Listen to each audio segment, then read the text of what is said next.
Hello friends, I am Aditya and you are watching German class. Let's learn some new words vocabulary session. If you are not aware about our target batches which are going to start from December first week, A1, A2, B1, B2, all batches are going to start from December. New batches, live classes with me, you can join us. Link is given below in the description at the least affordable fees with quality education. All the batches will be live by me. Join us. Let's begin with it is vocabulary. The first word you can see nach eigenen Wünschen means according to wish, मतलब अपनी wish के according. जैसे आपने बोला कि इस माखे और लाउ nach meinen eigenen Wünschen, मतलब मैं अपनी विश के अकॉर्डिंग, जहाँ मेरी इच्छा होती है, जहाँ मेरा मन होता है, मैं उसके अकॉर्डिंग मैं हॉलीडे पे जाता हूँ, या जहाँ मेरा मन होता है मैं वहाँ पे काम करता हूँ. Ich arbeite nach meinen eigenen Wünschen. तो सेंटेंस कैसे बनाओगे? बहुत अच्छा वर्ड है, इसको यूज करोगे. Ich arbeite, I work.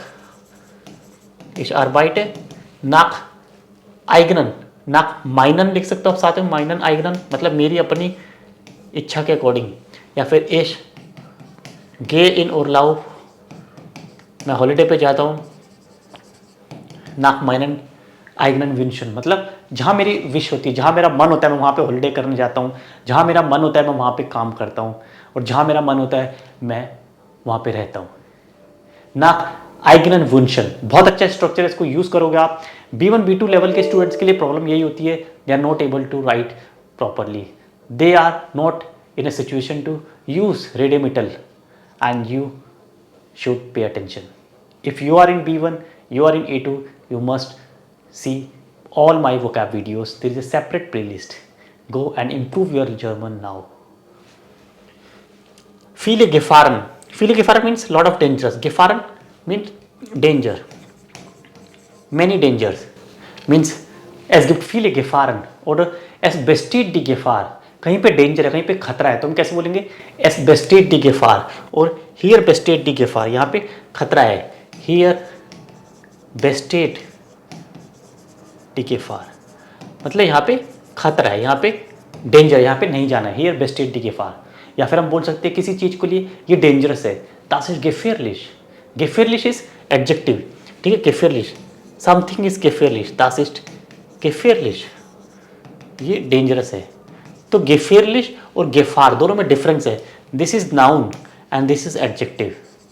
आपको पता होना चाहिए नाउन और एडजेक्टिव में डिफरेंस क्या होता है. स्टूडेंट्स B1 लेवल में होते हैं बट उन्हें डिफरेंस नहीं पता होता A1 और A2 लेवल की वोकैब का. नाउन और एडजेक्टिव के बीच का डिफरेंस, वर्ब और नाउन के बीच का डिफरेंस क्या आपको पता है? कमेंट करके बताना. एक एग्जांपल दोगे वर्ब का, एक एग्जांपल दोगे नाउन का और एक दोगे एडजेक्टिव का. मैं आपके सारे कमेंट जरूर पढ़ता हूँ. तो es besteht die Gefahr, das ist gefährlich oder es gibt viele Gefahren, there are many dangers. बहुत सारे डेंजर्स है. वी आर गेन इन den Wald, es gibt viele Gefahren, es gibt wild Tieren. हम जंगल में जा रहे हैं, बहुत डेंजर्स है, वहाँ पे काफ़ी सारे वाइल्ड एनिमल्स है. विल्ड टीयरन क्या बोलते हैं? विल्ड टीयरन, विल्ड टीयर, wild animals. There are two words, wild और टीयर. Next, jemandem in positiver Erinnerung bleiben, like किसी की मेमोरी में, किसी के दिमाग में कोई चीज़ पॉजिटिव होना. पॉजिटिव एरिनरिंग मीन्स मेरे माइंड में, मेरी मेमोरी में ये पॉजिटिव है, मतलब इसका अच्छा इंपैक्ट पड़ा हुआ है मेरे माइंड में. जैसे das ist mir in positiver Erinnerung और das bleibt mir in positiver Erinnerung. ये माइंड मतलब किसकी? मेरी. मैं बोल रहा हूँ तो मेरी, तुम बोल रहे हो तो तुम्हारी डियर, और कोई और बोल रहे तो ईम, और फीमेल है तो ईयर. जैसे ich war letzten Monat in Paris. Ich habe viele Sehenswürdigkeiten besichtigt und die Sehenswürdigkeiten bleibt mir in positiver Erinnerung. मतलब मैं पेरिस में था, मैंने बहुत सारे साइट सीइंग विजिट करी और वो साइट सीइंग सारी मेरी मेमोरी में भी पॉजिटिव है, मतलब बहुत पॉजिटिव मेमोरी रही है मेरी, बहुत अच्छा एक्सपीरियंस रहा है. Ich habe gute Erfahrung gesammelt. Ich hatte gute Erfahrung in Paris. एक और एग्जाम्पल ले सकते हैं. Ich war in Deutschland, ich habe letzte Woche einen Deutschkurs beendet und der Kurs bleibt mir in positiver Erinnerung. और जो course था वो मेरी अभी मेमोरी में बहुत पॉजिटिव इफेक्ट डाला है, उसने बहुत पॉजिटिव इम्पैक्ट डाला है मेरे को। समझ गए? एक सेंटेंस आप भी कमेंट करके जरूर बताना, I will see your comment. Next, हाइमवे नाक एल्टन। हाइमवे होता होम सिकनेस। आप में से काफ़ी स्टूडेंट्स हो जो पेरेंट्स से दूर दूसरी सिटी में जाके रह रहे हैं, और काफ़ी स्टूडेंट्स हो जो भी वीडियो जर्मनी में बैठ के देख रहे हैं या किसी और कंट्री में देख रहे हैं, but they actually belong to India. They parents live in India, parents India में बट वो पेरेंट्स से दूर रह रहे हैं, तो उनको कभी कभी होम सिकनेस होती है, बोलते हैं हाइमवे। हाइमवे नाक एल्टन, पेरेंट्स की याद आती है, सिकनेस होती है। तो meine Freunde wohnen in London, aber ihre Eltern sind in Indien. So meine Freunde haben manchmal Heimweh nach Eltern, Heimweh nach ihren Eltern. तो मेरे फ्रेंड्स को अपने पेरेंट्स की याद आती है, होम सिकनेस। हाइमवे नाक एल्टन मतलब पेरेंट्स की याद आना, घर की याद आना। घर से बहुत दूर है, वहाँ पे रहते हैं, वहीं पे काम करते हैं या स्टडी करते हैं, हायर एजुकेशन करते हैं, बट पेरेंट्स दूसरी कंट्री में, दूसरी सिटी में। तो हाइमवे नाक एल्टन। ओके, सो meine Freunde haben, meine Freunde haben, और फिर हम लिखेंगे हाइमवे नाक एल्टन। इस तरह से आपको यूज़ करना है स्ट्रक्चर को। ये वर्ब है, पहले आप वर्ब को सेपरेट करोगे। इस वर्ब को पहले सेंटेंस में यहाँ पे यूज़ किया है, ठीक है, और फिर यहाँ पे ये मेरे सब्जेक्ट हैं, प्लूरल है सब्जेक्ट, तो वर्ब भी प्लूरल आएगा हाबन, और फिर आगे इस रेडिमेटल को, इस स्ट्रक्चर को यूज़ करना है। This is the way you can improve your German, this is the way you can speak better than others.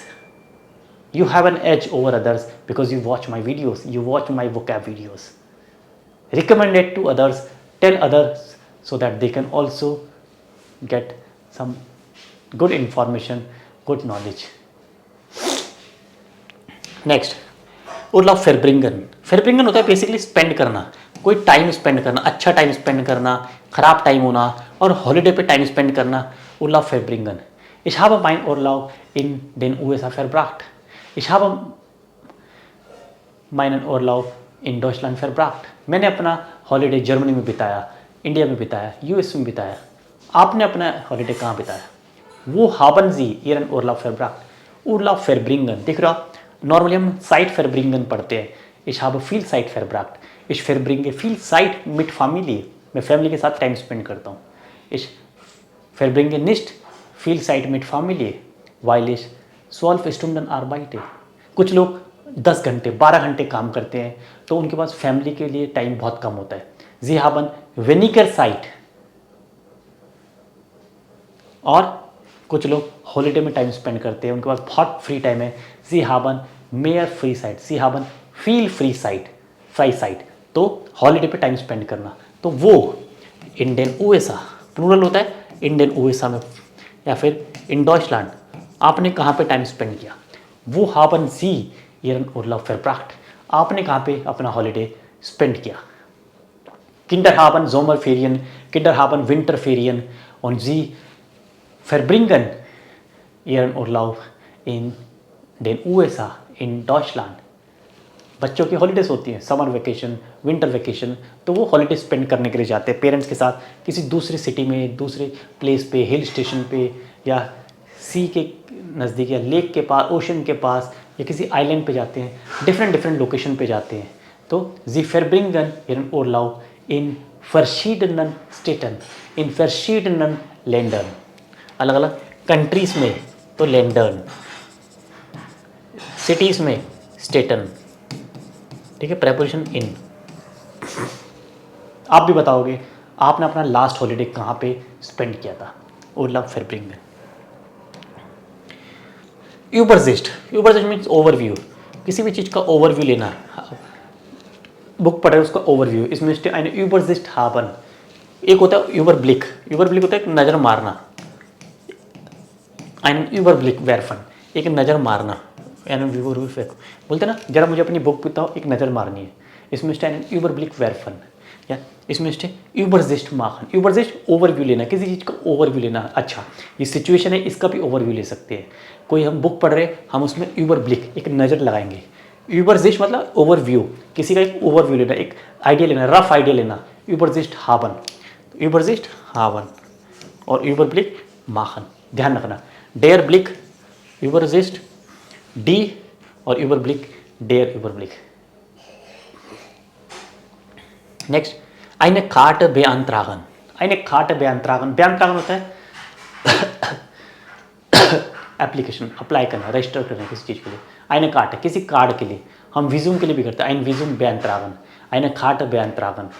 ठीक है, हम कहीं दूसरी सिटी में जाते हैं, वहाँ पे रजिस्ट्रेशन के लिए अप्लाई करते हैं, सिटीजनशिप के लिए बहुत सारी फॉर्मेलिटीज़ होती है। So we are beantragen eine Karte, we are beantragen ein document, किसी भी अलग अलग फॉर्मेलिटीज़ होती है। जर्मनी में ये बहुत कॉमन है कि आपको हर एक सिटी में अलग अलग तरीके से रजिस्ट्रेशन कराना पड़ता है। अगर आप दूसरी सिटी में माइग्रेट करते हो, रीलोकेट करते हो, तो you have to do registration. अनमेल्डुम, अनमेल्डुम, अनमेल्डुम मीन्स अनमेल्डुम्स फॉर्मूलार, ये A1 के स्टूडेंट्स करते हैं अनमेल्डुम्स फॉर्मूलार, मतलब रजिस्ट्रेशन फॉर्म क्या करते हैं, आउसफिलन, फिल करना, आउसफिलन, आउसफिलन, ठीक है, आउसफिलन, रजिस्ट्रेशन, आउसफिलन, ठीक है। अनमेल्डुम्स फॉर्मूलार आउसफिलन मीन्स टू फिल अप। ऐसी बेअंतरागन किस चीज़ के लिए, अप्लाई करना, आप अप्लाई करते हो, रजिस्ट्रेशन करते हो, उसका प्रोसेस होता है, तो बेअंतरागन, ठीक है, कहीं पे अप्लाई करना, किसी भी ऑफिस में, किसी इंस्टीट्यूट में, किसी यूनिवर्सिटी में, बेअंतरागन। नेक्स्ट इज सोशल कॉन्टैक्ट फेलियरन, डिमेंशन फेलियरन, सोशल कॉन्टैक्ट। कभी कभी आप सोशल कॉन्टैक्ट, अपने सोशल कॉन्टैक्ट नेटवर्क को अपना खो देते हो, you lose your social contact due to any reason. Mein Freund hat seine soziale Kontakt verloren, weil er nicht in Indien war, वो इंडिया में नहीं था, उसके सोशल कॉन्टैक्ट खो गए। सोशल कॉन्टैक्ट फेलियरन, ये प्रॉपर स्ट्रक्चर है, सोशल कॉन्टैक्ट फेलियरन। क्या इसको सेंटेंस बना सकते हो आप, आपको समझ आया सोशल कॉन्टैक्ट फेलियरन क्या होता है? सोशल कॉन्टैक्ट फेलियरन, when man krank ist, when man im Bett liegt, man ist krank, man liegt im Bett, im Bett liegen मतलब बीमार पड़ना, हम बोलते हैं im Bett liegen, सोना नहीं, कुछ लगेगा बेड पे सोना, सोना नहीं, liegen मतलब lie down, you are sick, क्रांक, when man krank is, बीमार होता है, im Bett liegen, तो man verliert सोशल कॉन्टैक्ट, किसी से बात नहीं करता, किसी से कॉन्टैक्ट नहीं रहता, kein Kontakt mit anderen, okay, तो सोशल कॉन्टैक्ट फेलियर। और भी एग्जाम्पल हो सकते हैं, आप कमेंट करके बताओगे कोई और सेंटेंस। डेन एरफोल्क फायर, आप देख रहे हो इस वर्ड को, डेन एरफोल्क फायर। एरफोल्क फायर मतलब, एरफोल्क फायर होता है सक्सेस को सेलिब्रेट करना। आपने कोई सक्सेस हासिल की है, आप किसी एग्ज़ाम में पास हुए, आपको कोई नई जॉब मिली है, या आपका जर्मनी में कोई जॉब लगी है, जर्मनी में आउसबिल्डिंग में एडमिशन हो गया है, तो एक सक्सेस है, एरफोल्क है। जी haben einen Erfolg bekommen and now you want to celebrate, फायर टू सेलिब्रेट, आप इसको सक्सेस को सेलिब्रेट करना चाहते हो, दोस्तों के साथ पार्टी बनाना चाहते हो, तो एरफोल्क fire.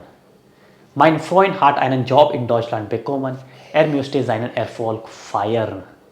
He would like to celebrate his success with the friends. He has got a job in Germany. Einen Erfolg kann man feiern. Next है सीएन और umziehen। एक यहाँ पे लिखा है, सीएन होता है मूव करना और umziehen होता है शिफ्ट करना, दोनों में डिफरेंस है।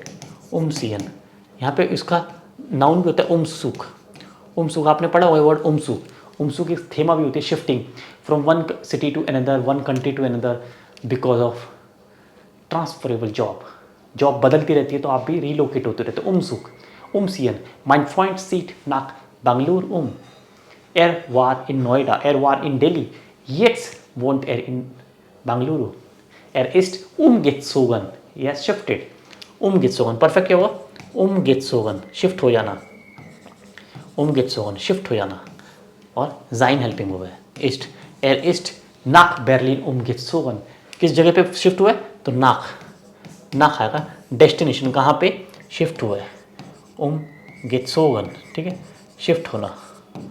और सीए मतलब मूव, टू मूव, दूसरी जगह पे चले जाना, to move. ich ziehe nach Agra, ich ziehe nach Kerala, ich ziehe nach Pune, सीएन। और umziehen शिफ्ट के सेंस में होता है।